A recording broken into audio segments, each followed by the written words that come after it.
Bagaimana menghadapi tekanan yang tinggi pada pekerjaan kita? Apakah tekanan itu bermanfaat buat diri kita? Mari kita simak videonya sampai habis. Oh ya, bagi teman-teman yang belum subscribe, silakan subscribe terlebih dahulu agar nanti bisa mendapatkan video-video kita selanjutnya yang bermanfaat. Selamat menyaksikan.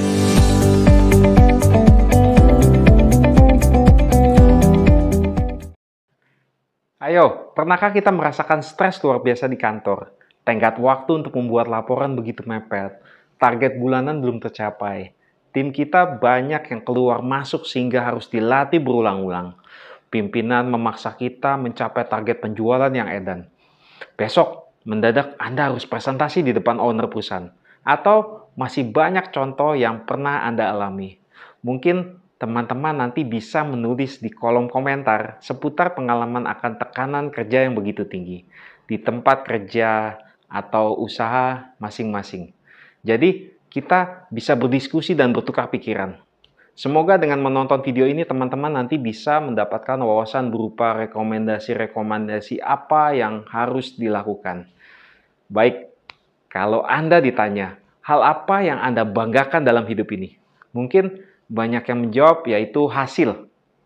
Contoh hasil yaitu misalkan mendapatkan posisi tinggi di dalam perusahaan, mendapatkan gaji yang besar, mendapatkan sebuah medali dalam event olahraga, atau mungkin mendapatkan nilai yang bagus pada satu ujian. Ketika saya bertanya kepada teman-teman saya pun, banyak yang berujar bahwa hasil adalah hal yang bisa membuat mereka bangga. Katanya, hasil lebih mudah terlihat ketika menilai sebuah perjuangan atau daya upaya itu berhasil atau tidak. Semua ini sah-sah saja menurut saya, tidak masalah. Tetapi ada satu hal yang tidak boleh dilupakan ketika kita bisa bangga terhadap diri kita, yaitu bagaimana ketahanan teman-teman sekalian dalam menghadapi tekanan. Mulai dari persiapan ujian, mempersiapkan ketika ingin diwawancara kerja, sampai dengan ketika mempersiapkan pidato atau presentasi yang besar. Rasanya, tekanan tersebut pasti ada pada setiap momen karier Anda. Meskipun tekanan mungkin bagi banyak orang sebagai sesuatu yang membuat stres dan kecemasan, tetapi tekanan dalam jumlah tertentu menurut temuan tertua dalam psikologi modern sebenarnya dapat meningkatkan kinerja. Inilah sebabnya seorang atlet berprestasi umumnya bisa tampil lebih baik dalam kompetisi daripada saat dalam latihan. Dan mengapa musisi-musisi profesional akan lebih termotivasi jika mereka berada di depan penonton daripada berlatih di rumah. Jadi, secara umum, semakin terampil Anda dalam sesuatu hal, semakin Anda dapat menerjemahkan tekanan eksternal atau situasi menjadi bahan peningkatan kinerja.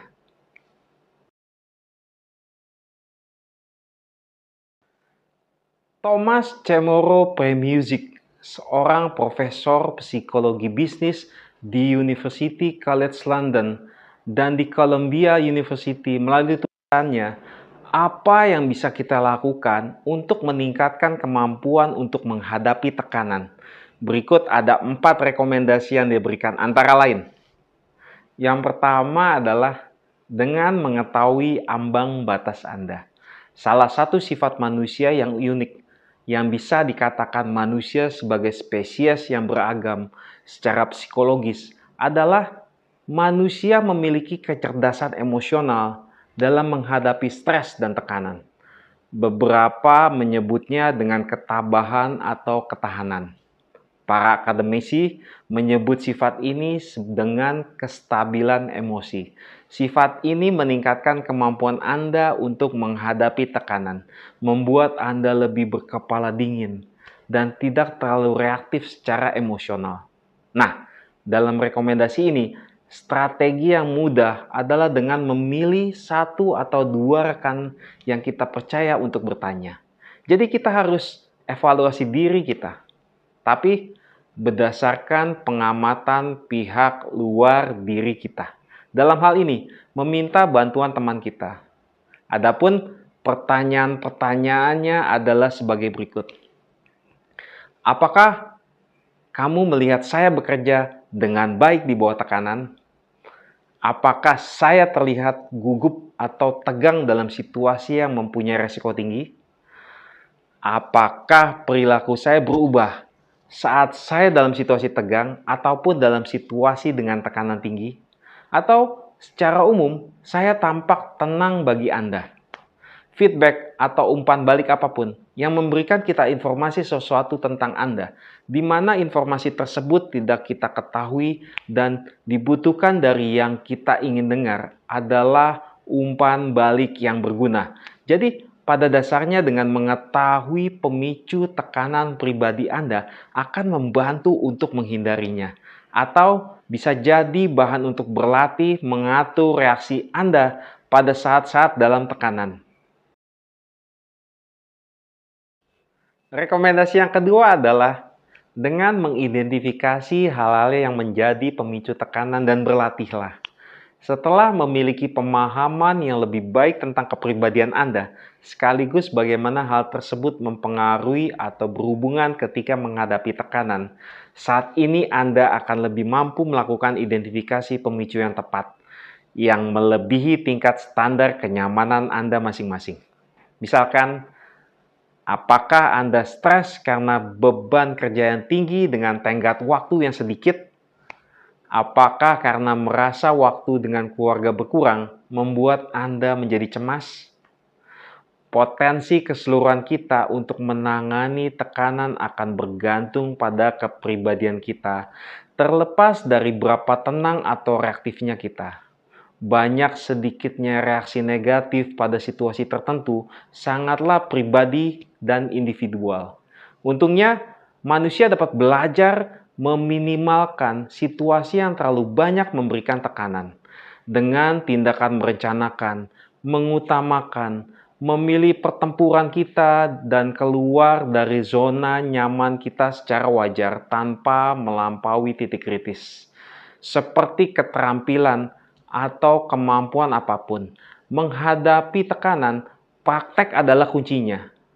Umumnya, latihan seperti ini diremehkan sebagai sarana untuk mengurangi dan mencegah tekanan, termasuk dalam tes rekrutmen, wawancara kerja, dan presentasi. Padahal, latihan ini dapat mengurangi sebagian besar kecemasan.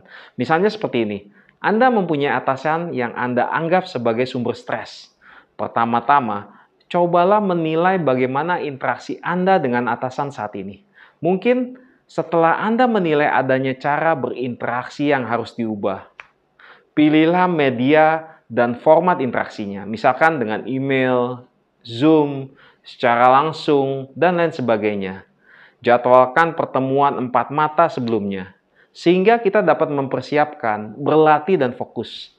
Tetapkan beberapa poin yang ingin Anda bahas pada saat ini agar mendapatkan apa yang dibutuhkan untuk melakukan pekerjaan dengan baik. Contohnya seperti apa yang mereka harapkan, apa yang perlu Anda sampaikan, dan bagaimana berkomunikasinya.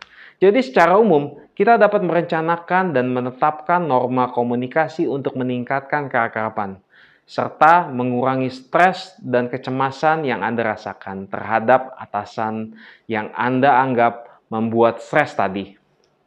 Poin rekomendasi nomor 2 ini tidak hanya berlaku bahkan untuk situasi stres yang tidak hanya berputar di orang tertentu, tapi bisa juga diterapkan misalkan untuk berbicara di depan umum ataupun pada wawancara kerja. Semakin mudah kita memprediksi situasinya, semakin kecil tingkat stres yang akan kita rasakan. Jadi, identifikasikan hal-hal pemicu tekanan dan berlatihlah. Rekomendasi yang ketiga, gunakan strategi-strategi berikut untuk dapat membantu mengatasi tekanan.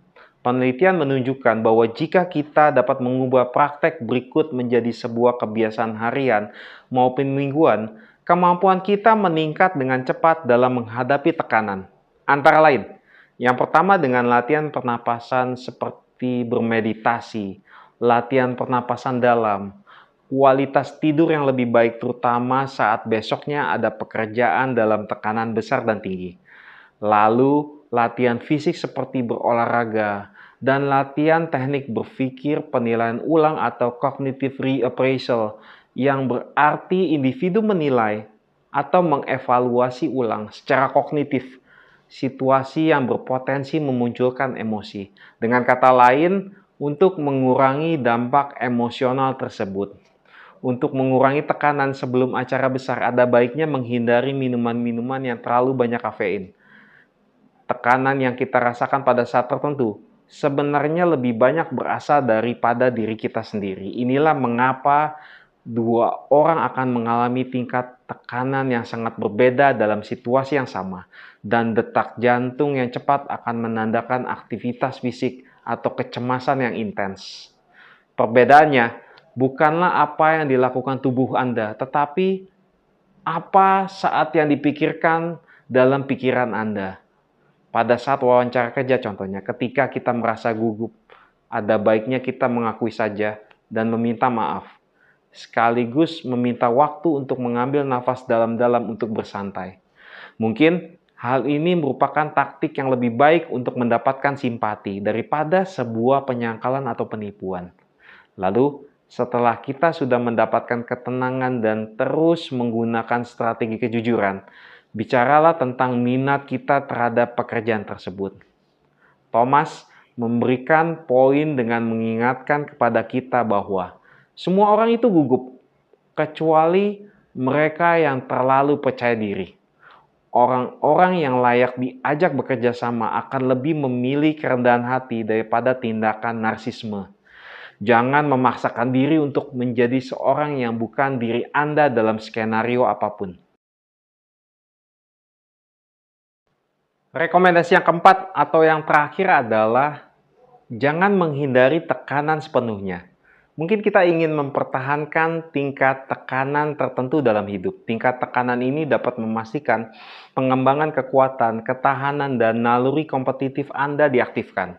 Dan kita bisa keluar dari zona nyaman kita untuk mencapai hal-hal yang lebih besar. Jika Anda tidak pernah menghadapi tekanan apapun, berarti Anda tidak membidik sesuatu yang lebih tinggi. Ada banyak situasi yang menunjukkan bagaimana merasa terlalu sedikit tekanan dapat merusak kinerja Anda. Seperti contohnya, ketika bosan di tempat kerja, tidak tertarik untuk membuat orang lain terkesan, atau melakukan sesuatu yang begitu mudah sehingga Anda tidak perlu fokus. Hanya dengan menguji batas kita dapat belajar tentang bakat dan pengembangan potensi diri. Tidak ada feedback atau umpan balik untuk pengembangan diri yang lebih baik daripada sebuah kegagalan. Dan kegagalan pada sesuatu yang sulit dan bermakna adalah insentif terbaik untuk bangkit kembali dan menjadi versi diri Anda yang lebih baik. Tekanan adalah bagian penting dalam hidup kita. Belajar mengelolanya dengan tepat akan menguntungkan kita. Akhir kata, terima kasih telah menyaksikan video ini. Jangan lupa untuk tetap mengikuti video-video kita selanjutnya dengan cara subscribe si Cerdik TV. Unstoppable You!